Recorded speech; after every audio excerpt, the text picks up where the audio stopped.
Shalom adik-adik semua. Apa kabar?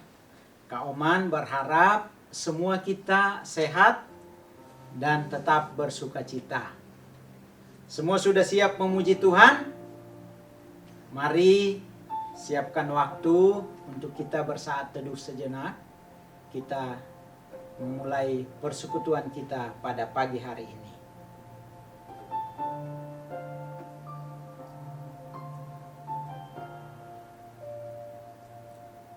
Amin. Kita mau menyiapkan hati kita, membawa hidup kita untuk lebih sungguh-sungguh menyembah Tuhan. Kita mau mengundang supaya Allah Roh Kudus memenuhi hati kita pada pagi hari ini.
Kita ulangi sekali lagi, Allah Roh Kudus.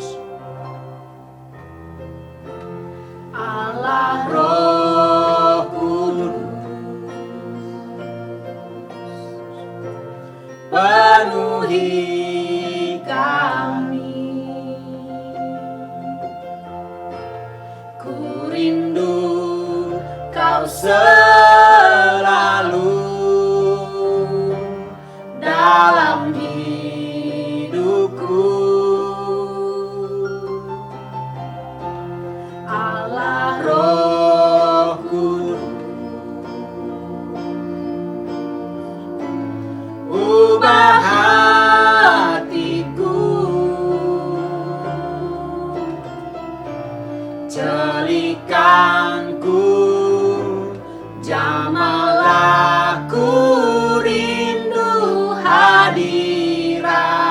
sama-sama ku sembah Kudus, ku sembah Kudus, Kudus,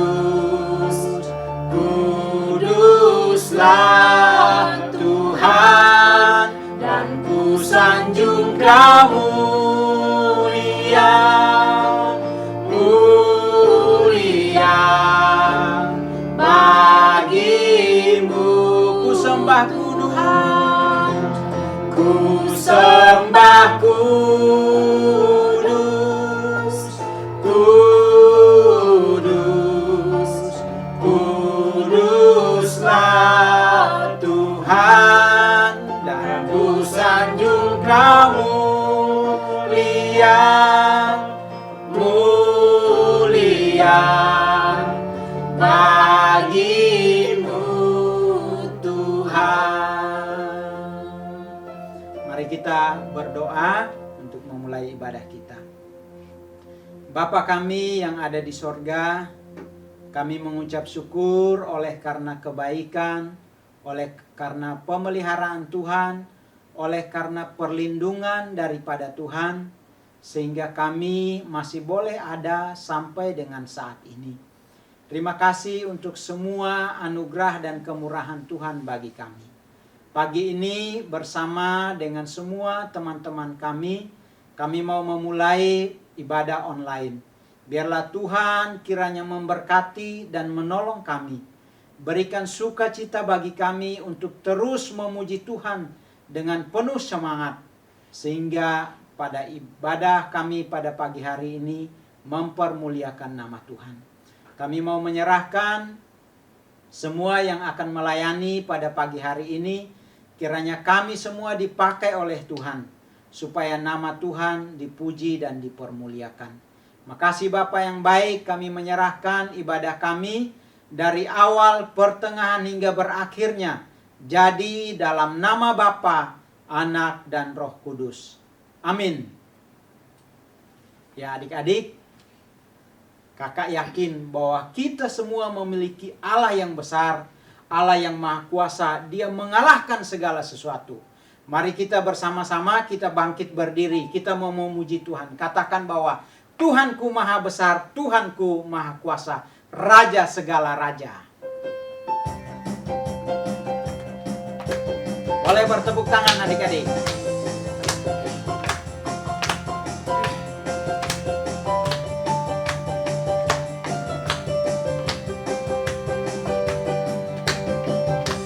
Tuhanku maha besar, Tuhanku maha kuasa, Raja segala raja. Dia takkan tergoyahkan.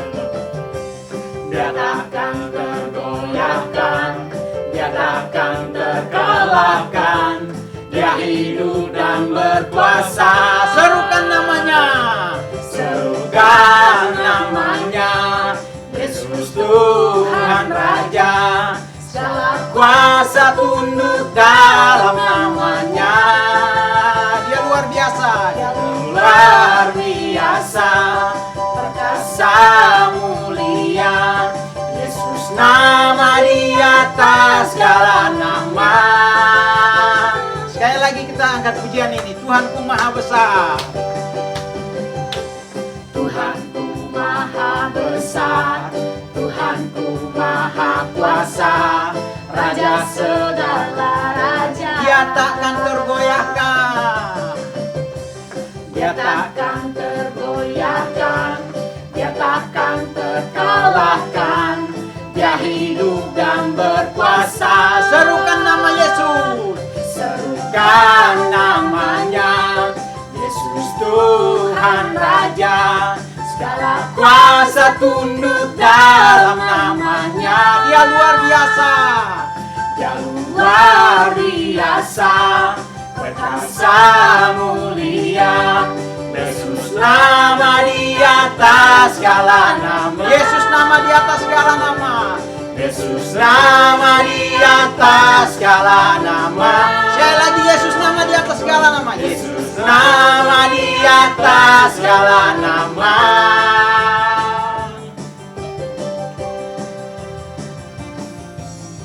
Ya.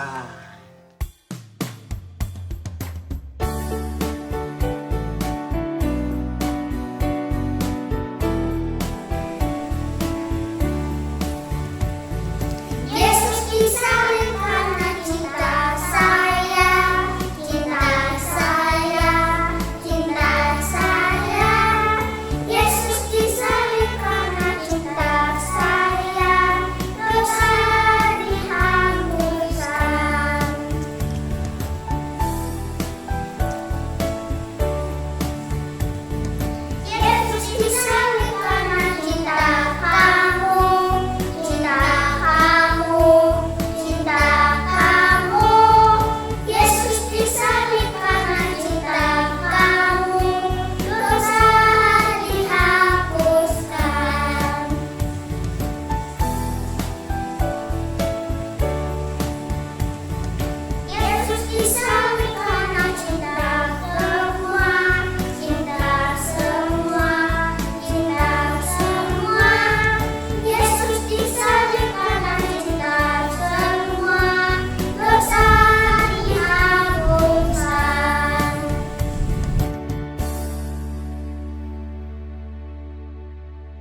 kita maha besar. Adik-adik, kita sudah memuji Tuhan. Saatnya kita siapkan hati kita untuk mendengarkan firman Tuhan hari ini dengan kita menyanyikan bahwa tidak ada yang mustahil bagi Tuhan.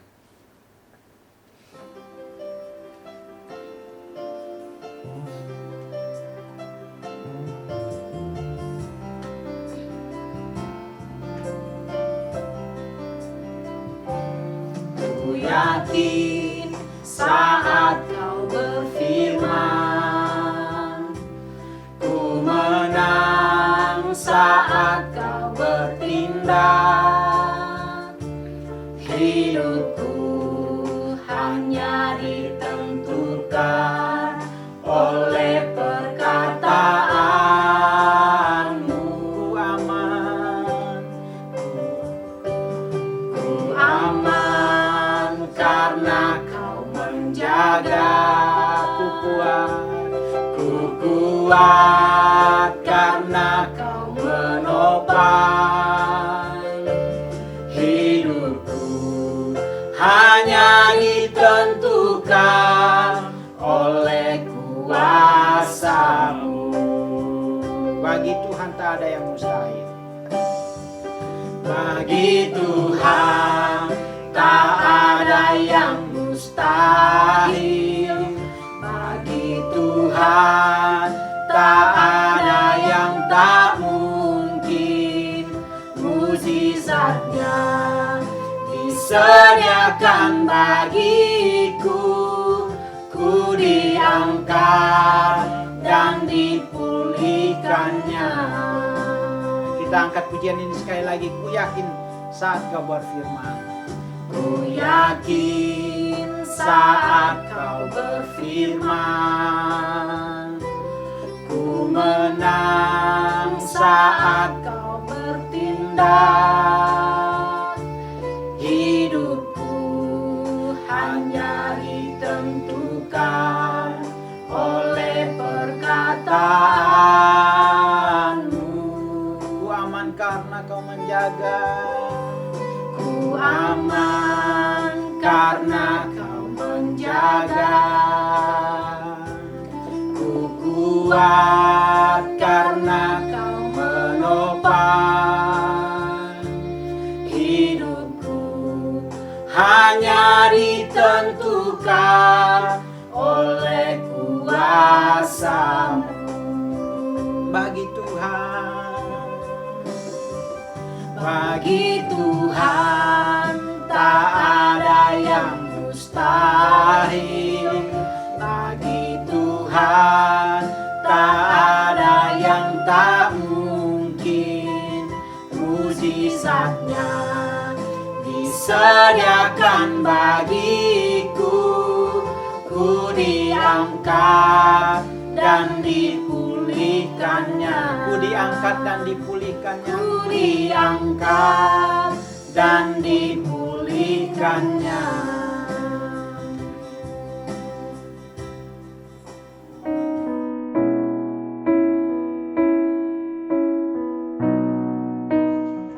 Halo, selamat pagi semua. Shalom. Puji Tuhan, kita dapat kembali lagi merenungkan firman Tuhan. Mari sama-sama kita mulai dengan berdoa. Tuhan, kami berterima kasih kami diberi kesempatan untuk merenungkan firman-Mu hari ini. Tuhanlah yang menyertai kami agar kami bisa berkonsentrasi, kami fokus untuk bisa memahami firman-Mu, dan ajarkan kami untuk bisa menjadi pelaku firman-Mu dalam kehidupan kami sehari-hari. Syukur untuk kebaikan Tuhan yang kami terima. Hanya dalam nama Tuhan Yesus Kristus kami berdoa dan mengucap syukur. Amin. Pada pagi hari ini kita akan memulai dengan 1 Samuel 17 ayat 40 sampai 54. Tema kita hari ini adalah karakter berani. Mari sama-sama buka Alkitabnya dari 1 Samuel 17 ayat 40 sampai 54 berjudul Perkelahian Daud dengan Goliat. Perkelahian Daud dengan Goliat sudah begitu dikenal pasti oleh adik-adik. Siapakah Daud dan siapakah Goliat?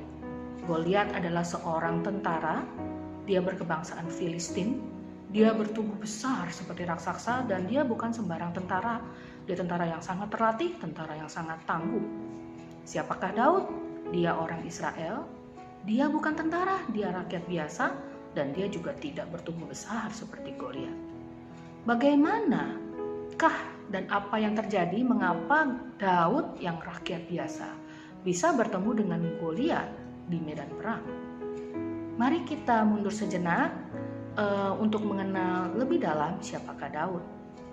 Pada saat Daud masih begitu muda, di Alkitab dikatakan bahwa Daud sudah diurapi Tuhan untuk menjadi raja.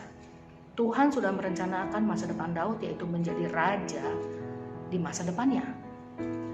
Tetapi saat itu apakah bangsa Israel tidak punya raja sehingga Daud dipilih sama Tuhan sejak dia masih begitu muda?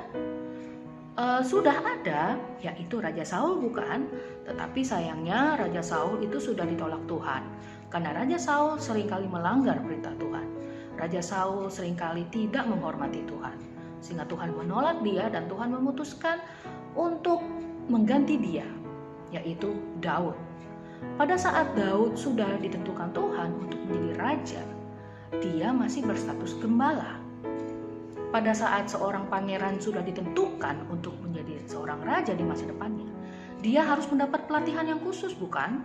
Harus dilatih keberaniannya, fisiknya, keahliannya, agar dia siap menjadi seorang raja. Siapakah yang melatih Daud untuk bisa menjadi seorang raja yang baik untuk bangsanya? Bukan ayahnya, bukan pula Raja Saul. Yang melatih Daud adalah Tuhan sendiri, karena Tuhanlah yang mengurapi Daud menjadi raja. Bagaimana cara Tuhan melatih Daud, mempersiapkan Daud untuk menjadi seorang raja yang berani, yang bertanggung jawab, yang berkarisma? Pada saat Daud masih berstatus gembala, itulah Tuhan memilih dia menjadi raja di masa depannya. Bagaimana cara Tuhan melatih Daud? Pekerjaan seorang gembala tidak semudah yang kita bayangkan, tidak hanya sekedar menjaga domba, mengumpulkan, memberi makan, tidak hanya itu saja. Pekerjaan gembala juga sangat mengandung resiko, yaitu pada saat binatang buas mengintai domba-domba. Karena domba binatang yang sangat lemah dan sangat mudah dimangsa. Di Alkitab dikatakan bahwa Daud harus menghadapi binatang buas dan harus melawan mereka. Binatang apa itu? Singa dan beruang. Dua binatang ini begitu buas dan Cici juga yakin ya, nggak semua orang yang berani dan kuat sekalipun, dia bisa dikatakan mungkin saya berani, tapi pada saat menghadapi binatang buas seperti itu, belum tentu juga mau melawan, hanya untuk melindungi domba-domba. Tapi ingat, Daud adalah orang yang sangat dekat dengan Tuhan. Daud orang yang hidup bergaul dengan Tuhan, sehingga pada saat dia menjaga domba, dia yakin sekali bahwa Tuhan akan melindungi dia, Tuhan akan terus menjaga dia. Sehingga pada saat harus menghadapi binatang buas, Daud adalah gembala yang bertanggung jawab. Dia tidak meninggalkan dombanya begitu saja dan lari. Dia melawan binatang buas itu dengan berani. Mengapa Daud bisa berani? Bukan karena egonya semata, bukan karena semangat mudanya semata, tetapi karena dia tahu Tuhan menjaga dia. Dan dia bersandar pada kekuatan Tuhan, sehingga kekuatan Tuhanlah yang menolong dia agar dia bisa melawan binatang buas itu. Ini adalah pelatihan Tuhan untuk Daud. Kemudian pertanyaannya kembali lagi, bagaimana dia bisa bertemu Goliat di medan perang? Tuhan memakai satu peristiwa yang sederhana, yaitu Daud harus pergi ke medan perang bukan untuk perang, tetapi untuk mengantarkan makanan untuk kakak-kakaknya di medan perang. Karena kakak-kakak Daud itu adalah tentara Israel. Pada saat Daud sampai di medan perang sana, apa yang dia lihat? Yang dia lihat adalah tentara Israel dan tentara Filistin sedang berhadap-hadapan. Sudah siap perang tapi belum perang. Apa yang terjadi? Karena ternyata Raja Saul saat itu yang harusnya berani menyemangati tentara, tapi Raja Saulnya ketakutan. Sehingga membuat tentara Israel juga tidak berani menyerang. Kenapa bisa begitu? Karena ada satu orang Filistin yang bertubuh besar dan bertubuh raksasa yang menghadapi orang Israel. Sehingga seluruh tentara Israel ketakutan menghadapi satu orang yang bertubuh raksasa itu, yaitu Goliat. Apa yang membuat Daud pada saat itu merasa tertantang dan merasa harus melawan Goliat?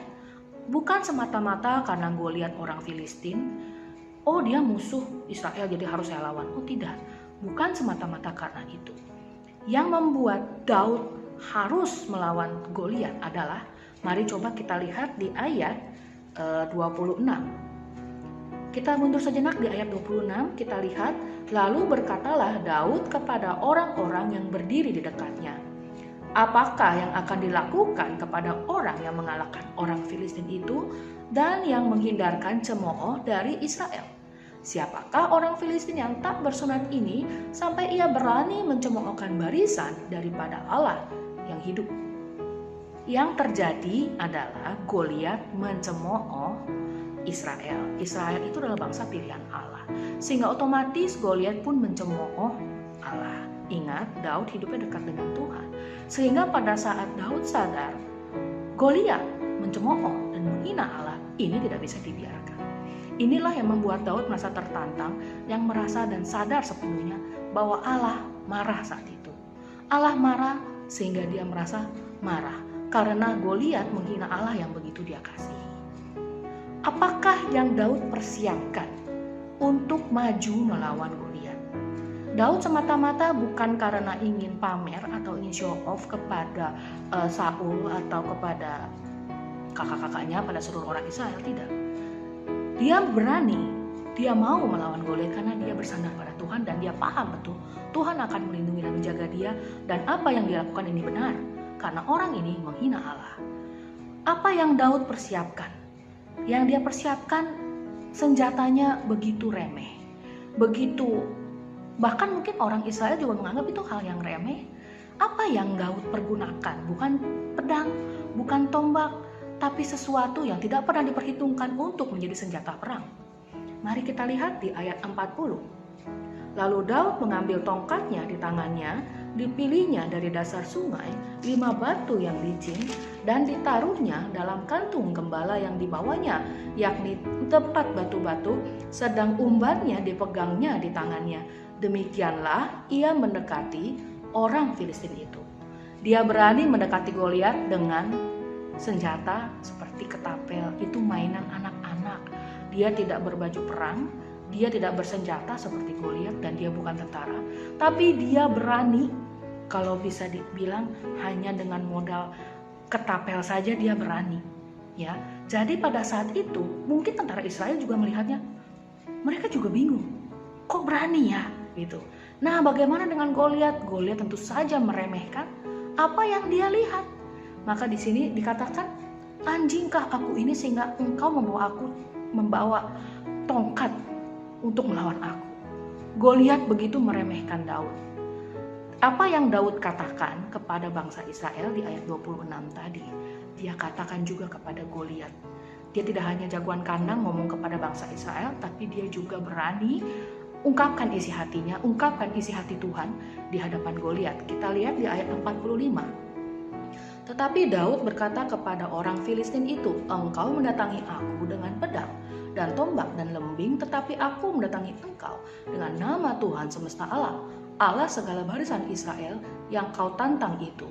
Hari ini juga Tuhan akan menyerahkan engkau dalam tanganku, dan aku akan mengalahkan engkau dan memenggal kepalamu dari tubuhmu.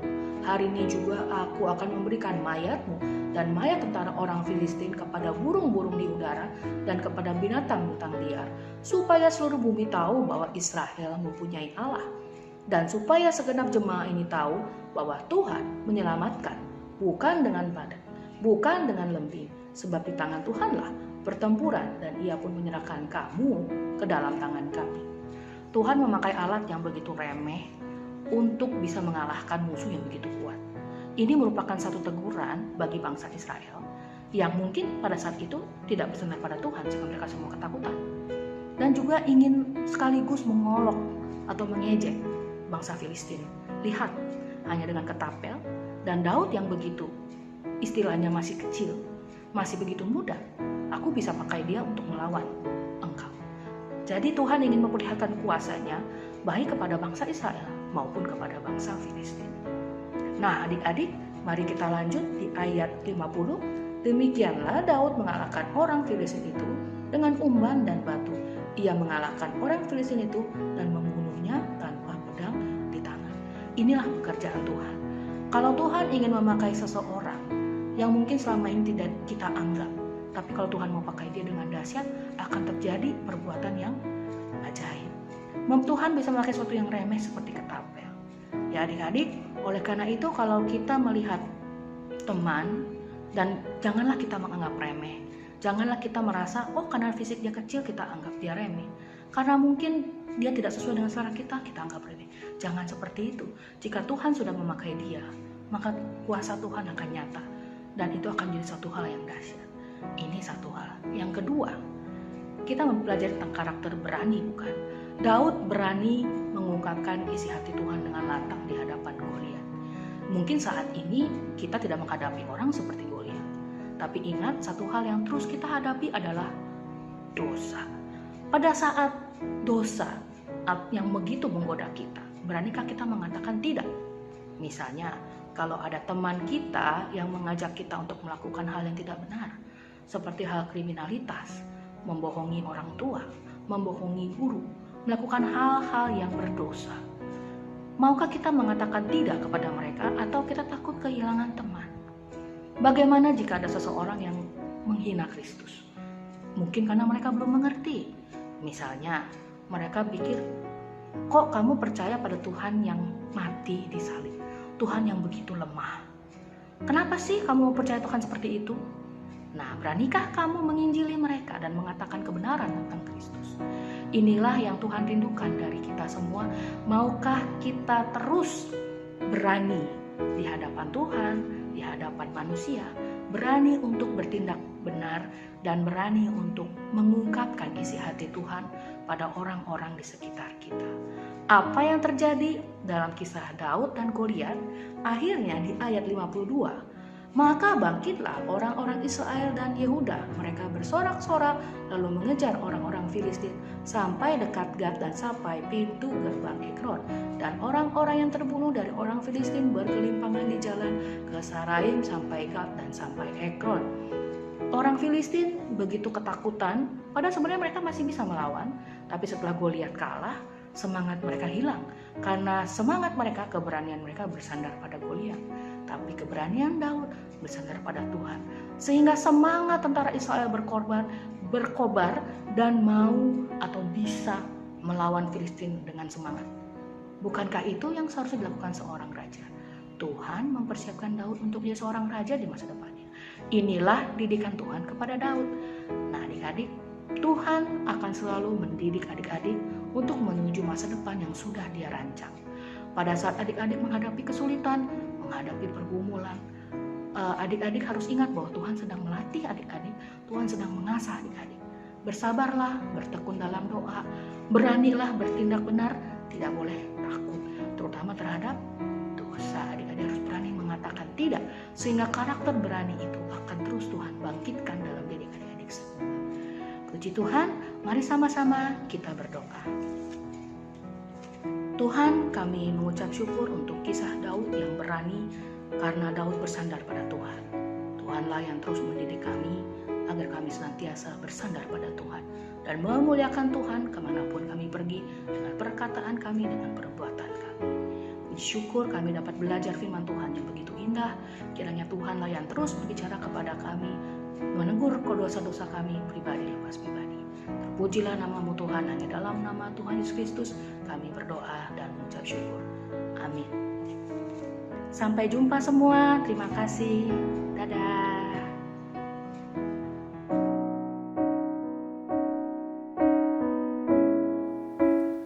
Adik-adik, kita sudah mendengarkan firman Tuhan. Kakak yakin bahwa kita semua diberkati. Mari semua bangkit berdiri. Kita angkat tangan kanan kita dan taruh di dada. Dan bersama dengan gereja di segala abad dan di tempat, kita akan mengucapkan pengakuan iman percaya kita dengan mengucapkan pengakuan iman rasuli bersama-sama. 1, 2, 3. Aku percaya kepada Allah, Bapa yang Maha Kuasa, Khalik langit dan bumi, dan kepada Yesus Kristus, anaknya yang tunggal Tuhan kita, yang dikandung dari Roh Kudus, lahir dari anak darah Maria, yang menderita di bawah pemerintahan Pontius Pilatus, disalibkan, mati dan dikuburkan, turun ke dalam kerajaan maut, pada hari yang ketiga bangkit pula dari antara orang mati, naik ke sorga, duduk di sebelah kanan Allah, Bapa yang Maha Kuasa, dan akan datang dari sana untuk menghakimi orang yang hidup dan yang mati. Aku percaya kepada Roh Kudus, gereja yang kudus dan am, persekutuan orang kudus, pengampunan dosa, kebangkitan orang mati, dan hidup yang kekal. Amin. Silahkan duduk kembali adik-adik.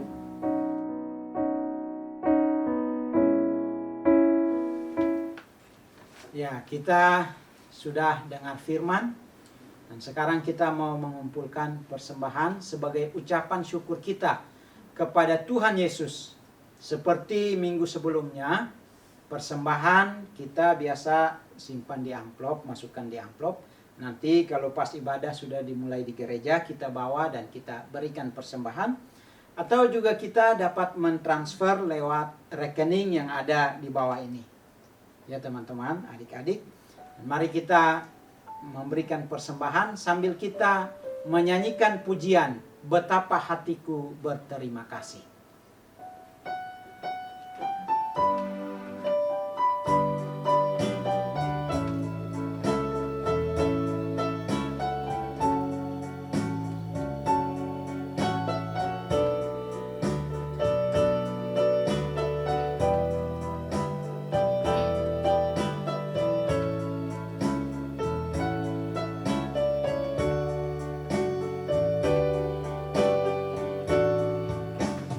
Betapa hatiku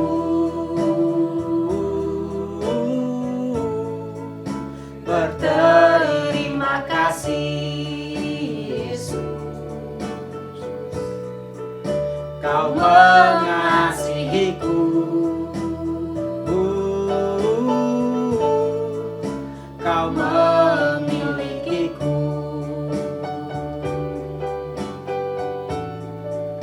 Hanya ini Tuhan persembahanku, segenap hidupku, jiwa dan ragaku. Sebab tak ku miliki harta kekayaan yang cukup berarti untuk ku persembahkan. Hanya ini Tuhan permohonanku, terimalah Tuhan persembahanku. Pakailah hidupku sebagai alatmu seumur hidupku. Pakailah hidupku. Pakailah hidupku sebagai alatmu seumur hidupku.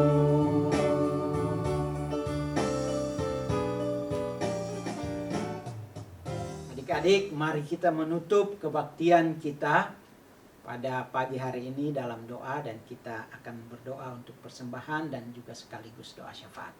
Mari kita bersatu dalam doa. Bapa kami di sorga, kami bersyukur karena Tuhan sudah menolong kebaktian kami pada pagi hari ini hingga berakhirnya. Terima kasih, dan kami juga menaikkan doa kami untuk persembahan yang sudah kami bawa kepada Tuhan. Inilah sukacita kami oleh karena Tuhan sudah memberkati seluruh kehidupan kami, khususnya orang tua kami yang sudah Tuhan berkati pekerjaannya. Sehingga pada pagi hari ini dalam kebaktian kami juga boleh membawa persembahan kami untuk Tuhan. Kami rindu agar setiap persembahan yang sudah kami berikan, Tuhan berkati dan Tuhan pakai, agar melaluinya boleh mendukung pekerjaan Tuhan dan juga pelayanan Tuhan di gereja kami. Terima kasih ya Bapa, kami rindu supaya Tuhan juga boleh terus memberkati pekerjaan orang tua kami, juga memberkati kami dalam segala hal yang kami lakukan. Makasih Bapa yang baik, saat ini kami datang menaikkan doa syafaat kami untuk bangsa kami. Tuhan, Engkau melihat bangsa kami ada dalam pergumulan yang sangat besar oleh karena menghadapi COVID yang semakin hari semakin meluas. Kami terus berdoa memohon kepada Allah kami yang baik, Allah kami yang akan terus menolong, memberkati, khususnya semua menteri, juga presiden, juga para medis yang berjuang di garis depan dalam mencari jalan keluar untuk penanganan COVID-19. Kami berdoa supaya Tuhan menolong mereka, memberikan kekuatan, memberikan perlindungan bagi mereka, sehingga mereka tetap sehat untuk dapat mengatasi semua masalah yang terjadi di tengah-tengah bangsa kami. Kami berdoa untuk presiden agar Tuhan juga kuatkan, berikan hati yang takut akan Tuhan, supaya dengan kekuatan, dengan hati yang takut akan Tuhan, ia boleh terus bekerja sesuai dengan apa yang Tuhan mau bagi bangsa kami. Makasih Bapa yang baik, kami juga berdoa menyerahkan untuk semua guru-guru sekolah minggu, supaya Tuhan memberkati, menolong mereka dengan setiap tugas pelayanan tanggung jawab yang Tuhan beri bagi mereka. Dimampukan, ditolong oleh Tuhan, diberi kesehatan, kekuatan, dan sukacita terus untuk terus melayani dengan kekuatan, dengan berkat yang daripada Tuhan. Makasih Bapa yang baik, kami juga berdoa untuk gereja Tuhan di tempat ini. Kami berdoa supaya setiap rohaniwan ditolong oleh Tuhan, dimampukan oleh Tuhan untuk terus melayani dengan kasih Tuhan. Terima kasih ya Bapa, kami juga menyerahkan untuk semua anak-anak sekolah minggu. Tuhan berkati supaya dalam keseharian mereka diberi kesehatan, kekuatan, juga khusus dalam pendidikan, dalam sekolah mereka, supaya mereka juga dimampukan, ditolong oleh Tuhan. Meskipun harus sekolah dari rumah, tapi kami rindu supaya mereka juga terus diberkati, ditolong oleh Tuhan. Makasih Bapa yang baik, inilah semua doa, semua syafaat kami yang kami naikkan kepada Bapa.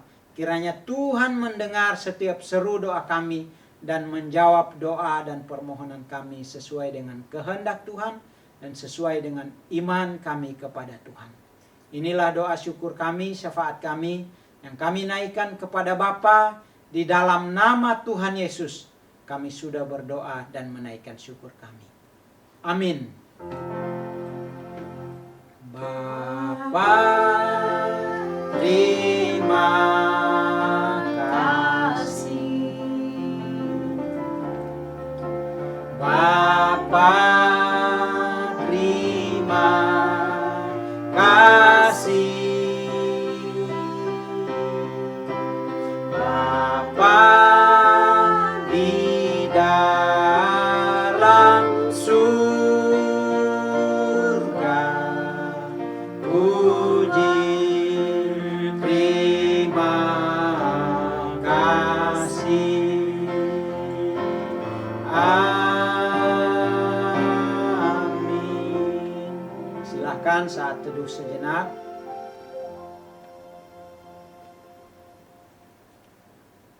Saat teduh selesai, selamat hari Minggu buat kita semua. Salam sehat, tetap semangat, dan Tuhan Yesus memberkati kita semua. Amin. Dadah.